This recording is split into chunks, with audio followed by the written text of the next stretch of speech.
WUSA 9 Weather Impact is sponsored by Morgan & Morgan.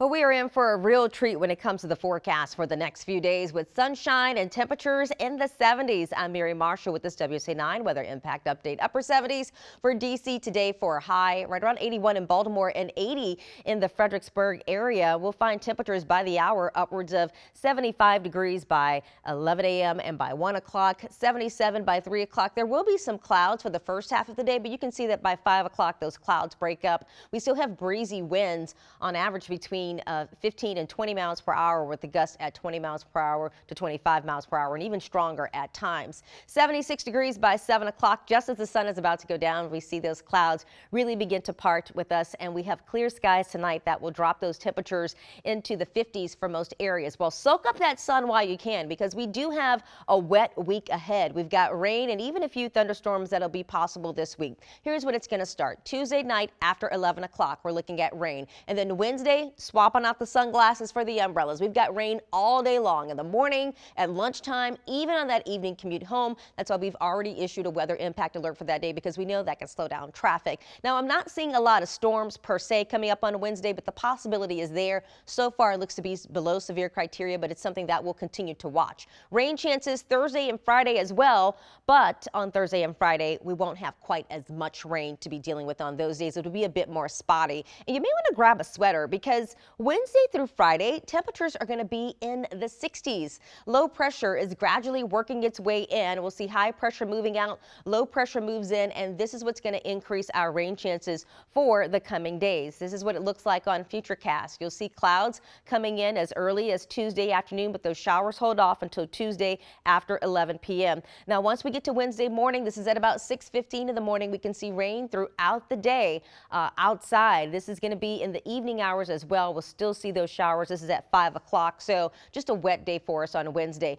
Thursday, still a few showers, but you're noticing they're a bit scattered. They're a little bit lighter, but it's not a completely dry day, right? 2:30 in the afternoon, we still have some showers for your Thursday, and same on Friday. They're a bit more spotty, but they're still in the forecast. This doesn't clear out for us until Saturday. When it's all said and done, we'll pick up some more beneficial rain around the area. We could see anywhere from late Tuesday night through early Friday morning, around an inch or just under it in most areas. South and east of D.C., higher rain amounts are favored, where it looks like 1 inch plus could fall in those areas, given the dynamics happening there. So that is something that will be beneficial to helping us with the drought. We're just hoping, obviously, that these storms don't end up becoming stronger to severe, because that makes the weather all the more hazardous. The next 5 days, we'll see those temperatures falling off to be below average. Upper 70s today and tomorrow, 72 on your Tuesday. Wednesday and Thursday is when those temperatures begin to take a dip into the 60s, and we'll stay in the 60s through Friday once we get there.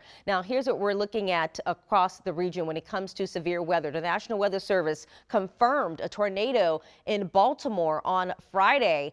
This was on May 16th. It was an EF1 tornado they confirmed. Peak winds for that tornado, 110 miles per hour. The path was 5.75 miles. So this tornado started in Baltimore City in the Federal Hill area and then lifted up in the Dundalk area. So it traveled quite some miles before it was able to lift back up and dissipate. But EF1 tornado there, and on the stronger side of the EF1 scale. Take a look at wind scales when it comes to tornadoes. So an EF0 tornado, you'll find the winds between 65 and about 85 miles per hour or so. 86 miles per hour rather, and you'll notice that it can cause some minor damage, right? You'll see damage to gutters and siding, maybe some shingles peeling off. You get to EF1, that's 86 to 110 miles per hour, and that's some moderate damage. You can get broken windows, small trees uprooted, a few poles can even be toppled in that. EF2, considerable damage there. Cars are flipped over. You've got roofs that can be ripped away. Those winds are between 111 and 135 miles per hour. EF3, severe damage here. Okay, 136 mile per hour winds to 165 mile per hour winds. You can see entire floors destroyed, bark stripped from trees, vehicles displaced. Most standing things that are outside are completely toppled. And then we get to the EF4. This is just catastrophic, considerable damage here.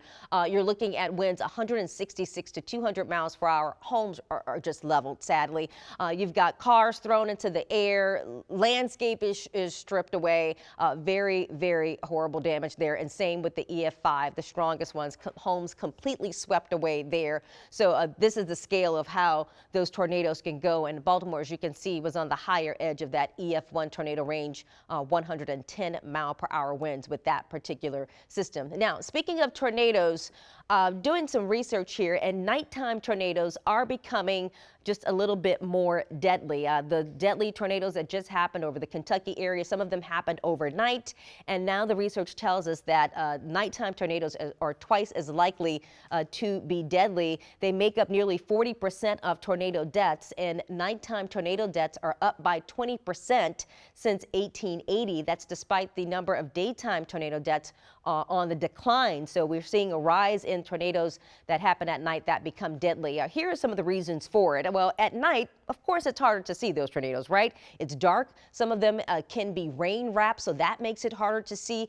And then people are sleeping, so they're not up getting those alerts like they normally would if they were, up during the daytime hours. So scientists are working on some solutions to it. But when we look at the map of the U.S. and we can see how tornadoes measure out throughout the year, the nighttime tornadoes across the D.C., Maryland, Virginia area, usually about 20% of our tornadoes happen at night. That's taken from data from 1950 to 2019. So let's talk some solutions to this. Well, scientists, of course, are doing more research, learning more about the drivers of these nighttime tornadoes. And then there's some idea of an earlier warning. Right now, warnings are issued within minutes of that tornado because we want to be confirmed that a tornado is happening so you can take action, right? We don't want to say there's a tornado and there's not really one. So we definitely want to take that seriously. But they're thinking maybe a 2-hour window for tornado warnings could help people to give them more time to prepare to take action. At the same time, could be maybe too much time. Some people may be a bit lax about it and say, hey, 2 hours, I got time to do stuff. So just some solutions that are coming to play to try to help save lives when tornadoes strike at night. 77 tomorrow for your Monday, 72 on Tuesday. We're at 64 degrees on Wednesday with showers, even a few rumbles of thunder. We've issued a weather impact alert. 62 on Thursday, 68 Friday with showers, and then we dry up Saturday with highs around 71.